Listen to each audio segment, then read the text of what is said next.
Good morning বন্ধুরা, শুভ সকাল। আশা করি তোমরা সবাই খুব ভালো আছো, আর আমিও খুব ভালো আছি। প্রচণ্ড ঠান্ডা পড়েছে, বুঝেছো?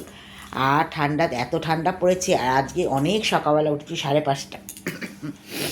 তা উঠে তোমার স্নান টান করেছি, আর আমি সকালবেলাতেই করি স্নান। হ্যাঁ, আবার রান্না হলে আবার একবার করি।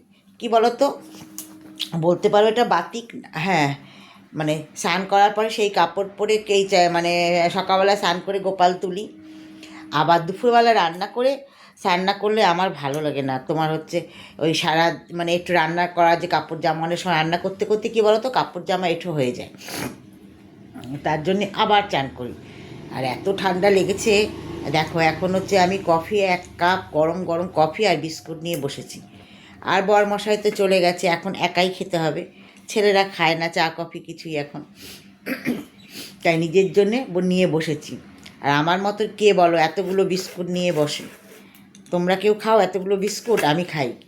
এবার সকালবেলা কী বলো তো, যতক্ষণ তো চা থাকবে, কফি থাকবে, ততক্ষণ বিস্কুট খেয়ে যাব। চা কফি শেষ, বিস্কুটও শেষ খাওয়া, বুঝেছ?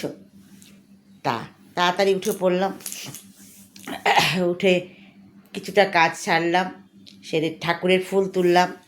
বা নিজের বাগান থেকেই তো এখন আর সাদা ফুল বেশি ফোটে না বন্ধুরা। আর ঠান্ডাতে কী বলতো, সাদা ফুলে এখন কুড়িগুলো ছোট্ট ছোট্ট হয়ে গেছে, আর ফোটে না। 2-1টা পদ্ম ফোটে, তাও ছোটো ছোটো, আর কয়েকটা জবা ফুল ফোটে। এখন হচ্ছে শীতকাল এলে খুব ফুলের সমস্যা।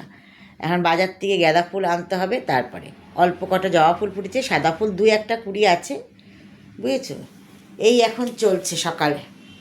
তাহলে কফিটা খেয়ে নিই। তোমাদের অনেকের হয়তো কফি খাওয়া হয়ে গেছে, চা খাওয়া হয়ে গেছে।